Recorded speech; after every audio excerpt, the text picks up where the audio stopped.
I am the dreamer. Yep, that's my job. So we have lots of things in our future. It's a very, very exciting time for us. We're on the threshold of all kinds of new possibilities, and just everything about our company is at a very exciting point right now. We're constantly redefining ourselves. I come from Rochester, New York. In the early days when we began, it was cars, copiers, and cameras.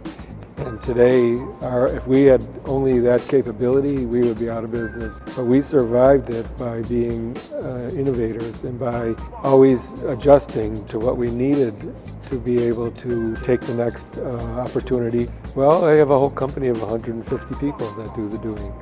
And actually they more and more are doing some of the dreaming too. And that's my task now, is to turn over the planning and dreaming portion of it to the younger generation so that they can continue on the same kind of abilities and focuses.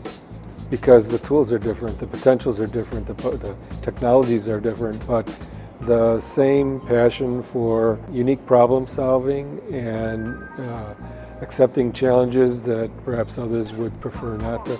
We got into these lines of business that we're in by picking the hardest way in, always with the belief that if you can do it there, you can do anything. The dreamer in manufacturing is a person that puts out as many lines as possible and then tries to manage them and keep track of them, looking always for the nibble, which is the nibble in this case is the potential. If you're in this industry and you want to not only survive but prosper, then you have to be making efforts to improve yourself.